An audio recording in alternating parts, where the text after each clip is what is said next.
और एक बार फिर से स्वागत करती हूँ आप सबका मेरे YouTube channel my study diaries पे। तो लास्ट वीडियो में हमने किए थे schedules of the Indian constitution और आज हम करेंगे articles of the Indian constitution.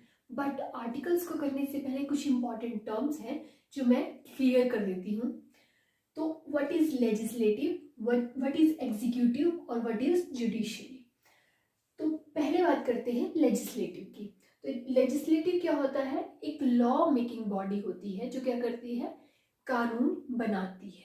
तो हमारे इंडिया में जो लेजिस्लेटिव बॉडी है वो कौन सी है? पार्लियामेंट। तो पार्लियामेंट में जो आती हैं बॉडीज वो हैं लोकसभा, राज्यसभा और प्रेसिडेंट। जैसे कि मैंने बताया था, लोकसभा में टोटल 552 मेंबर्स होते हैं और राज्यसभा में होते हैं 250 मेंबर्स जो कि लॉ बनाते हैं।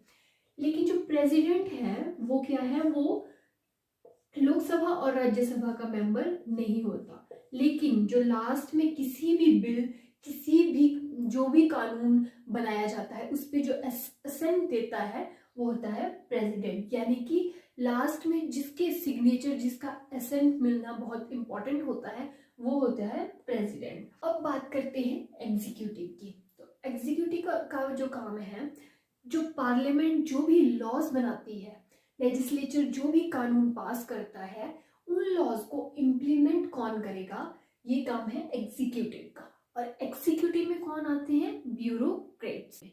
पर एग्जीक्यूटिव होते हैं दो टाइप्स के, फर्स्ट पॉलिटिकल एग्जीक्यूटिव और सेकंड परमानेंट एग्जीक्यूटिव। तो पॉलिटिकल एग्जीक्यूटिव में आते हैं जैसे हमारे prime minister, ministers, state ministers, वो आ गए पॉलिटिकल एग्जीक्यूटिव में।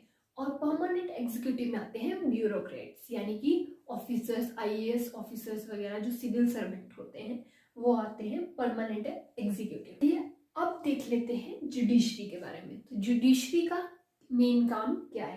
तो जुडिशरी जो है वो एक टाइप से इंटरप्रेटर है कॉन्स्टिट्यूशन का। यानी कि जुडिशरी ये चेक करता है कि जितने भी लॉज लेजिस्लेटिव के द्वारा बनाए जा रहे हैं वो लॉज जो कॉन्स्टिट्यूशन में प्रोविजंस दिए गए हैं उनको फॉलो कर रहे हैं या उनके अगेंस्ट तो नहीं कोई लॉ बनाया जा रहा। तो उस चीज को चेक कौन करता है?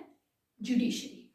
अगर कोई भी लॉ कॉन्स्टिट्यूशन के अगेंस्ट बनाया जाता है, कॉन्स्टिट्यूशन में जो प्रोविजंस दिए गए हैं उनके अगेंस्ट बनाया जाता है, तो उसमें जुडिशरी के पास ये पावर दी गई है जुडिशियल रिव्यू की। तो चलिए अब बात करते हैं what is the difference between federal government और यूनिटरी गवर्नमेंट। तो पहले बात करते हैं फेडरल गवर्नमेंट की। तो फेडरल गवर्नमेंट ऐसी गवर्नमेंट होती है जहाँ पे ड्यूअल गवर्नमेंट को फॉलो किया जाता है, यानी कि डिवीजन की जाती है पावर्स की। यानी कि किसी एक के पास जो है वो पूरी पावर्स नहीं दी जाती। तो इंडिया में क्या है, जैसे कि पावर्स दी गई है सेंटर को, सेंट्रल गवर्नमेंट को और स्टेट गवर्नमेंट को। तो यहाँ पे डिवीजन ऑफ पावर्स प्रेजेंट है। तो यूनिटरी गवर्नमेंट में क्या होता है कि सिंगल गवर्नमेंट होती है, यानी कि यहाँ पे डिवीजन ऑफ पावर्स नहीं दी जाती। तो फेडरल गवर्नमेंट में सेकंड पॉइंट है कि यहाँ पे क्या होते हैं, 2 हाउसेज होते हैं, यानी कि बाइकैमरलिज्म को फॉलो किया जाता है। पर यूनिटरी गवर्नमेंट में क्या होता है, only single house is present. तो इंडिया में 2 हाउसेज प्रेजेंट है, यानी कि इंडिया में फेडरल गवर्नमेंट है।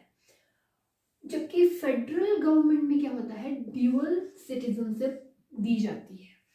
और यूनिटरी गवर्नमेंट में क्या होता है, सिंगल सिटीजनशिप को ही फॉलो किया जाता है। तो इंडिया में कौन सी सिटीजनशिप दी जाती है? Single citizenship. तो अब इंडिया में जो है वो फेडरल गवर्नमेंट है या यूनिटरी गवर्नमेंट है, अब ये हम देखते हैं।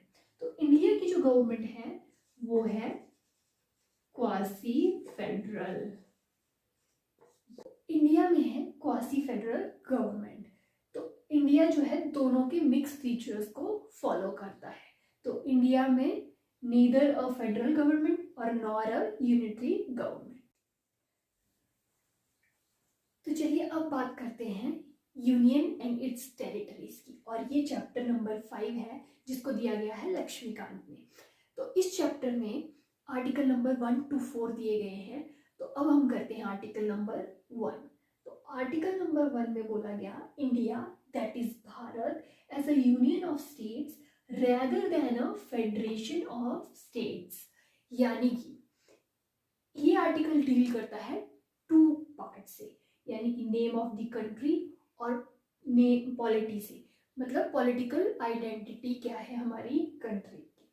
तो इस आर्टिकल में इंडिया दैट इज भारत, यानी कि इंडिया के हमारी कंट्री के नाम बताए गए, इंडिया और भारत।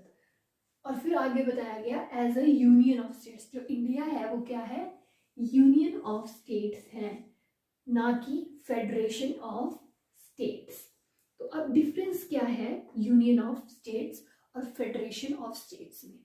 अब फेडरेशन ऑफ स्टेट्स का क्या मतलब है कि कोई भी स्टेट जो है उसको राइट दिया गया सिसीड करने का कंट्री से। यानी कि जैसे अमेरिका है, अमेरिका में अमेरिका जब बना था तो बहुत सारी स्टेट्स ने मिलके एक एग्रीमेंट साइन किया था, और उन स्टेट्स ने मिलके कंट्री को बनाया अमेरिका को, और उनके बीच में ये एग्रीमेंट साइन हुआ कि वो कभी भी उस कंट्री से सिसीड कर सकती है, यानी कि उस कंट्री को छोड़ के जा सकती है। बट इंडिया में ऐसा कोई भी एग्रीमेंट साइन नहीं किया गया कि यानी कि यूपी है तो वो कभी भी यूपी इंडिया को छोड़ के जा सकती है, ऐसा कोई भी एग्रीमेंट नहीं हो। तभी इंडिया को बनाया गया यूनियन ऑफ स्टेट्स, और अमेरिका जो है वो क्या है, फेडरेशन ऑफ स्टेट्स। तो अब जो आर्टिकल 1 है उसमें 3 पार्ट्स बताए गए, और उन 3 पार्ट्स में क्या था, टेरिटरीज ऑफ स्टेट्स बताई गई थी और यूनियन टेरिटरीज को बताया गया था, और थर्ड पार्ट में टेरिटरीज जो एक्वायर करेगी इंडिया आफ्टर इंडिपेंडेंस। तो इंडियन कॉन्स्टिट्यूशन का आर्टिकल नंबर 2 क्या बोलता है कि parliament has the power to incorporate any territory into India. यानी कि हमारी जो हमारा जो इंडिया है वो है यूनियन ऑफ स्टेट्स। तो इस यूनियन ऑफ स्टेट्स में किसी भी न्यू टेरिटरी को ऐड किया जा सकता है, मतलब कोई भी न्यू जो स्टेट है जो कि यूनियन ऑफ स्टेट इंडिया का पार्ट नहीं, इस न्यू स्टेट को ऐड करने की पावर दी गई पार्लियामेंट को। तो फिर इसी के साथ आज का टॉपिक हम यहीं क्लोज करते हैं, मिलते हैं फिर नेक्स्ट